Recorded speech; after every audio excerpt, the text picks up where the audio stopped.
또 민주당이 다수당이니까 국정 운영에 조금 책임을 지는 모습을 보여다오라는 그런 기대가 있었던 것 같고요.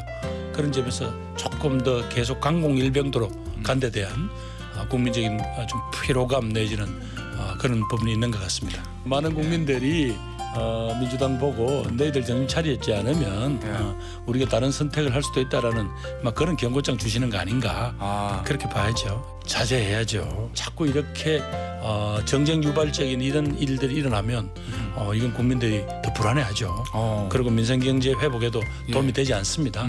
국정 안정과 민생 회복이라는 목표를 향해서 정치권이 나아가야 되는데 거기에서 제가 할 역할이 있으면 하겠다 하는 그런 거고요. 자, 뉴스와이드 시작하면서 시청자 여러분께 예고해드렸죠. 오늘 김부겸 전 국무총리 오늘 미니 인터뷰가 준비되어 있고요. 지금 김부겸 전 총리 스튜디오에 나와 계십니다. 안녕하십니까? 네, 안녕하십니까? 네.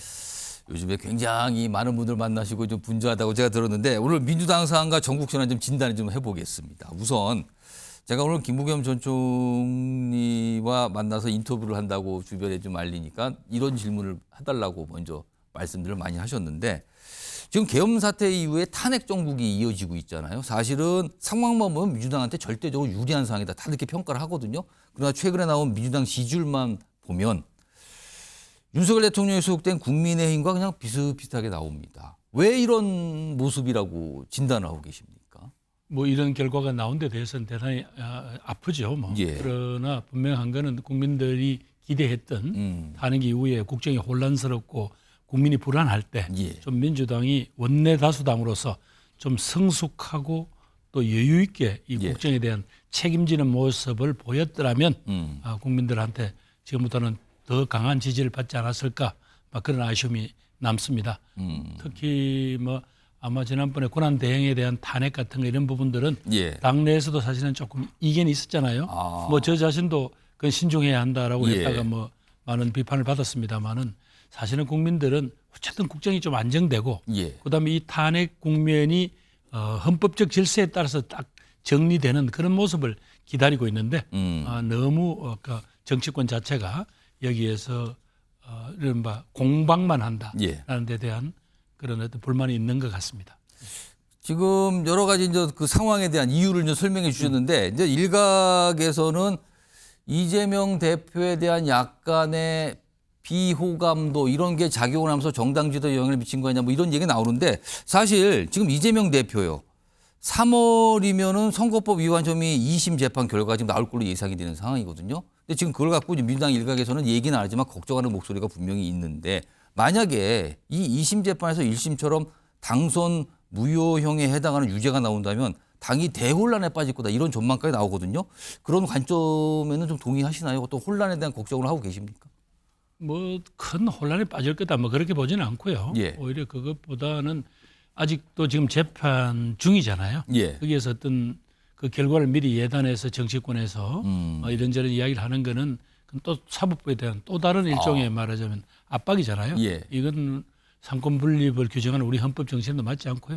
이 문제에 대해서는 사실은 뭐 이런 분 저런 분들이 많은 이야기를 하지만 이런 부분들에 대해서는 우리가 조금 좀 지켜보는 게 옳다. 또 이 문제는 또 당사자인 이 대표 스스로도 이런 문제에 대한 여러 고민이 있을 텐데 그걸 미리 뭐 결과를 예단해서 이야기하는 거는 적절치 않다고 생각합니다. 그렇다면은 그 2심 결과가 나온 뒤에라야 어떤 상황에 대한 파악을 할 수 있고 입장도 낼 수 있고 그렇다. 좀 기다려봐야 된다 이 뜻입니까? 그렇죠. 뭐 아직까지 사법부가 지금 판단한 건 아니니까. 아직 뭐 재판도 이제 시작됐나요? 뭐 이제 그런 판에 그런데 미리 그 예단하는 건 옳지 못하다 생각합니다. 알겠습니다. 얼마 전에 언론 인터뷰를 하셨는데 여기에서요 많은 분들이 굉장히 이제 눈길을 잡은 말씀을 하나 하셨어요. 총대를 매라면 매겠다. 이 얘기를 하셨는데 이게 여러 가지 좀 해석이 됐습니다. 정확하게 어떤 의미에서 이 말씀을 좀 하신 걸까요? 이제 결국은 지금 이 상황에서 국민들이 제일 불안해하는 게 뭡니까? 국정이 어쨌든 예측 가능한 대로 이렇게 진행이 된다. 또 탄핵도 헌법재판소라는 어떤 헌법적 질서에 따라서 이렇게 정리가 된다. 이런 게 분명히 보여주는 것을 국민들은 바라잖아요. 그래서 이 기간이 끝나고 나면 대한민국은 새 정부가 들어설 것이고 또 그 새 정부에 의해서 그래도 그동안 좀 중지됐던 대한민국의 또 다음 단계에 대한 준비 또 뭐 도약이라 할까 이런 것들이 진행될 것이다라는 그 믿음이 있잖아요. 국민들이. 이걸 흔들어서는 안 된다는 거고 그런 점에서는 예를 들면 여야 누구의 어떤 그 뭐 입장이 아니라 그 국민들의 입장에서 할 말은 하고 또 필요하면 또 행동도 하고 하는 역할을 하겠다. 뭐 그런 취지라고 보시면 되겠습니다. 행동도 하고 역할도 하겠다 이렇게 보니까 더 궁금해지는데요. 구체적으로 이게 어떤 모습일까? 제가 이제 총대란 말을 안 쓰는 거는 총대라고 하니까 그게 또 자꾸 계엄을 연상시킨다고 그래서 제가 그 말을 안 썼네요. 예, 아무튼 뭔가 적극적인 역할, 안정시키는 적극적인 역할은 좀 하겠다. 그런 의지가 있다. 예, 국정 안정이나 또 국민들이 바라는 예측 가능한 우리 헌정 질서의 어떤 회복이랄까 이런 데 필요하다면 하겠다. 시청자 여러분께서 지금 말씀 들으시면서 여러 가지 또 해석을 하실 것 같아요. 생각도 좀 하시고요. 알겠습니다. 앞서서도 이 주제를 좀 패널 분들과 다뤘는데요. 설 연휴에 김경수 전 지사가 SNS 글을 통해서 올린 4대 요구안. 이건 누가 봐도 이재명 대표와 당내 친명계를 향한 요구안이었거든요. 이게 사실은 민주당 내에서 친명계들이 강하게 비판하면서 굉장히 반발을 하는 상황인데 김경수 전 지사의 이 요구 어떻게 좀 평가하십니까? 그래서 뭐 개별적인 요구 하나하나에 대해서는 뭐 제가 뭐 다들 그렇습니다. 그냥 한번 훑어봤으니까 못 하겠고요. 뭐 조금 말을 독하게 하긴 했지만 민주당 내에서 그런 이야기들이 나오는 것 자체는 전 자연스럽다고 보고요. 또 거기에 대해서 또 뭐 반격을 할 수는 있겠죠. 그러나 그런 과정들이 좀 물 흘러가듯이 편안하게 자꾸 이루어지는 것이 오히려 민주당의 어떤 경쟁력을 할까 또 국민에 대한 신뢰를 높이는 데 도움이 된다. 그렇게 생각합니다. 그게 무슨 뭐 자꾸 싸움으로만 볼 건 아니다. 근데 살짝 지금 보면은 살짝 갈등 국면처럼 비춰지고 왜냐하면 친명계 인사들 중 저 아까 방송에서도 사실은 여러 가지 특히 대표적 정성호 의원 등 목소리를 저희가 시청자에게 전달했지만 사실은 굉장히 그건 온건한 반응이었거든요. 실제 굉장히 격한 반응까지 하면서 굉장히 좀 험한 비판을 하시는 분도 있거든요. 이게 자칫 굉장히 지금 상황이 민감한 때인데 이걸 좀 어떻게 좀 봐야 될까요? 저는 과거에 뭐 김대중 대통령님, 노무현 대통령님, 뭐 문재인 대통령 이런 분들 다 모시고 해봤습니다만은 당 내에서 뭐 다른 이견이 나오는 것, 또 그 이견에 대해서 서로 간에 뭐 공박하는 것 이런 것들은 우리 민주당의 생명이 뭡니까? 결국 다양성, 민주성이거든요. 그건 뭐 당연히 거기서 다 녹여낼 수 있는 문제다. 그건 뭐 옆에서 너무 뭐 분절로 이렇게 보는 것은 그건 지나치다 이렇게 말씀드리고 싶습니다. 알겠습니다. 어제 이재명 민주당 대표가 문재인 전 대통령 평산마을 사서 예방을 했습니다. 그래서 뭐 1시간 조금 넘게 좀 여러 가지 대화를 나누고 그 대화 내용도 좀 알려줬어요. 어제는 통합을 강조했다 정도만 소개가 되는데 오늘 하루가 지나니까 문재인 전 대통령이 이재명 대표에게 당부했던 내용도 조금씩 알려줬는데 그중에 한 대목이 김부겸 전 총리 얘기를 좀 하셨더라고요. 그래서 TK 지역에는 김부겸 전 총리도 계신다. 그리고 어떤 역할이 다 있다. 그런 게 다 통합돼야 된다. 이런 말씀을 문재인 전 대통령이 했다고 나오는데 이거 어떻게 좀 들으셨을까요? 이 내용 좀 보셨죠? 어떻게 뭐 좀 저도 봤습니다만은 문재인 전 대통령의 생각을 어떻게 좀 파악하셨을까요? 어떤 뜻으로? 뭐 문 대통령님 생각을 제가 뭐 다 파악할 수는 없지만 아마 좀 당내에 다양한 목소리 또 다양한 주자들이 각자 자기 비전을 가지고 국민들 앞에 호소하고 이런 모습들이 당에 도움이 된다. 따라서 뭐 말하자면 그런 분들의 목소리를 억지로 억누르려거나 이래서는 그게 안 하는 게 좋겠다.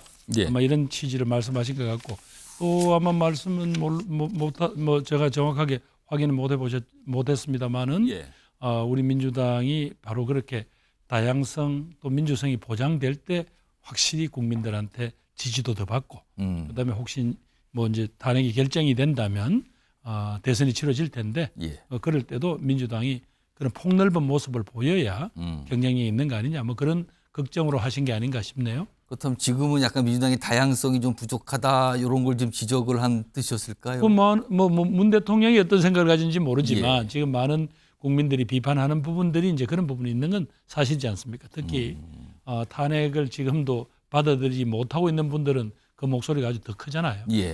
그렇게 말씀드리고 알겠습니다.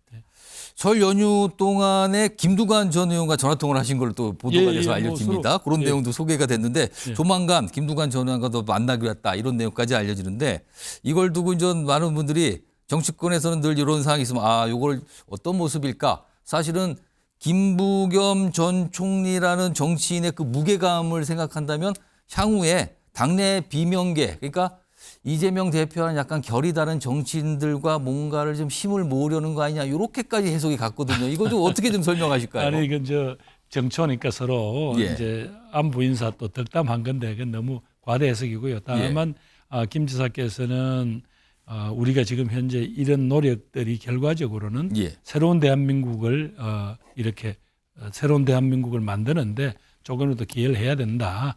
그런 점에서 또 김 지사는 오랫동안 지방 분권과 지방 자치 문제에 대해서 평생을 이제 말하자면 그걸 전도사 노릇을 해오신 분이니까 그런 내용들이 이제 지금 논의되는 개헌 논의에도 들어가는 것 뭐 이런 부분에 대해서 열심히 노력하겠다 이런 취지고요. 그래서 뭐 저도 서로 각자 자기가 대한민국에 대해서 갖는 어떤 꿈이나 비전이랄까 이런 걸 놓고 노력을 하자. 뭐 그런 정도였죠. 예. 그걸 뭐 당장 무슨 뭐 둘이 뭐 혹시 만나서 다른, 그러니까 이재명 대표와 결이 다른, 제가 지금 완곡계 표현했는데 사실 비명계라고 통상 불리거든요. 비명계로 간주되는 다른 정치인분들과 또 만나시거나 연락하실 그런 계획이 좀 있으십니까? 아니 뭐 정치하는 사람들끼리 서로 뭐 이렇게 전화도 하고 뭐 이런저런 얘기를 나누는 것까지 그거 가지고 뭐 문제 삼을 건 없지 않습니까? 언론에서 문제 삼는 게 아니라 언론에서 굉장히 관심 있게 좀 보고 있습니다. 그래서 보도가 좀 되고 있어요. 좀 방금 전에 개헌 얘기 살짝 하셨는데 김부겸 전 총리께서도 이제 대표적으로 개헌을 주장하시고 요즘에 목소리 좀 내고 계신데 이게 사실은 그동안 참 합의가 안 됐던 내용이거든요. 목소리나 원칙에 대한 얘기는 다 나왔으나 합의가 안 됐어요. 자, 구체적으로 어떤 내용의 개헌 그리고 이게 언제 개헌이 이루어져야 된다고 보십니까? 기본적으로 현재 이번에 이 사태가 생긴 가장 큰 이유는 뭡니까? 대통령 한 사람에게 계엄령이라는 막강한 권한을 주고 군대를 동원해서 대통령 한 사람이 헌법기관을 마비시킬 수 있는 이런 권한을 가진 헌법을 가진 나라가 지금 OECD 국가 중에는 없습니다. 그래서 이 제왕적 대통령제 이거 이제 걷어낼 때가 되었다. 민주적인 어떤 국가 무슨 책임제로 가야 되겠죠. 민주적 대통령제로 가야 되겠죠. 그런 내용이 분명히 담아서 대통령에게 지나치게 집중된 권한을 분산해야 되는 거 이건 분명히 이번에 해내야 된다. 이렇게 국민들이 고통을 함께 치르고도 그런 정도의 합의를 못 해낸다면 안 된다라는 거고요. 그다음에 그랬을 때 시기는 어떻게 하느냐. 과거 후보들도 약속을 해놓고 안 했으니까 저는 빠르면 개헌 논의의 결과물을 빠르면 내년 지방선거 때 국민투표에 붙이거나 지방선거 때 아니면 늦어도 다음 총선 때는 분명히 이 문제를 매듭을 지어야 한다. 그렇게 생각합니다. 사실은 그동안 개헌 논의가 많은데 불발된 이유가 주요 정치인들 그러니까 개헌을 할 수 있는 힘을 가진 정치인들이 개헌 얘기를 했지만 그 이후에는 별다른 관심을 안 들면서 흐지부지 되는 경우가 너무 많았거든요. 그러니까 유력 후보자들이 반드시 후보가 되면 국민들이 요구를 해야죠. 이렇게까지 우리 공동체가 흔들렸는데 이 문제를 근본적으로 해결하려고 하는 게 지금 봐서는 대통령 권한을 분산시키고 민주적으로 통제하는 방법밖에 없는데 그 문제에 대해서 후보자들이 어떤 대안을 갖고 있냐 그건 물어야 되는 거 아닙니까? 그래서 거기서 합의가 된다면 그러면 주요 방향과 시기까지 국민들이 요구를 할 수 있을 것이다. 그렇게 봅니다. 그렇다면 만약에 조기 대선이 있다면 약속을 해라. 약속을 하고 국민들한테 다 밝혀라. 이 말씀인가요? 그러면? 그러니까 큰 방향과 내용과 그다음에 시기 정도는 국민들이 요구를 할 권한이 있죠. 이번에 이렇게까지 우리 국민들이 이 어려움과 이 혼란을 우리 국민들이 지금 묵묵히 지고 있지 않습니까? 여기에 대해서 어떻게 정치인들은 답할 책임이 있죠.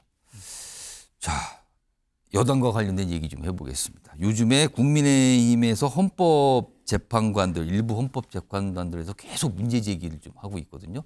그에 대해서 좀 민주당, 야당들 비판하고 있는데 이 상황은 좀 어떻게 이해하고 계십니까? 이거는 정말 책임지는 정치인들로서 해서는 안 될 일이라고 생각합니다. 특히 우리는 상권 분립이 엄격하잖아요. 적어도 사법이 어떤 자기들의 권한을 가지고 진행하는 일에 대해서 이런 식으로 일종의 어깃장을 놓는 거잖아요. 이거는 결국은 자칫하다가는 그 선거 결과가 어떻게 날지 모르겠습니다만 거기에 대해서 자칫하면 불복의 빌미를 만들려는 게 아니냐. 그럼 이 공동체를 어떻게 감당하려고 합니까? 이 공동체에 던져진 혼란을. 거기는 이 국민들이 치르고 있는 이 고통. 거기에다가 빨리 국민들은 이렇게 국정이 어느 정도 안정이 돼서 이 경제적인 어려움. 특히 이제 요새 뭐 딥시크 문제 때문에 전 세계가 AI 때문에 지금 큰 그게 난리가 났는데 예. 거기에 대해서 어떻게 대응하지? 이런 국민들의 정말 이 답답함을 해결하는 것이 우리 정치권의 책임일 텐데 여기서 지금 헌재 재판관들까지 시비를 걸고 예. 그럼 이 헌법 질서 자체를 그러면 부정하겠다는 겁니까? 그건 아닐 거 아니에요. 그래서 이건 빨리 이런 일은 간도해야 한다. 이거는 그렇게 말씀드리고 싶습니다. 오늘 최상목 대통령 권한대행이 두 번째 내란 특검법에서 거부권을 행사를 했습니다. 이제 민주당에서는 이거는 합당한 책임 묻겠다고 하는데 사실은 탄핵 소추 말고는 어떤 책임이 있을까 싶은데 이거 좀 어떻게 좀 보고 계십니까? 글쎄 자꾸 이 권한 대행이 이렇게 정무적 사안에 이렇게 깊이 휘말리는 것은 정말로 불행입니다. 예. 그냥 최소한에 거쳐야 되는데 예. 벌써 이 양반이 7번째인가 뭐 그렇습니다. 그걸 했다고 그러더라고요. 이건 정말로 해서는 안 될 일이고 그래서 빨리 뭐 이 문제에 대해서 문제 제기한 부분들에 대해서는 뭐 여야가 조정을 하든 저는 이거 재의결해야 된다고 봅니다. 다시 재표결에 붙여야 된다. 왜냐하면요. 지금 그동안 경찰, 검찰, 공수처가 뭐 각자 뭐 수사를 했다고 하지만 지금 조금 국민 눈에는 좀 어수선하잖아요. 예, 예. 이걸 어차피 특검이라는 제도를 통해서 다 모으고 예. 거기서 부족한 부분들 특히 계엄이 진행되는 부분 이런 부분들에 대해서도 빨리 국민들이 명명백백하게 알 수 있도록 빨리 정리를 해야 합니다. 그런 점에서 특검이 불가피한데 알겠습니다. 왜 자꾸 이러는지 모르겠네요. 알겠습니다. 오늘 말씀 여기까지 듣도록 하죠. 지금까지 김부겸 전 국무총리였습니다. 고맙습니다. 네, 감사합니다.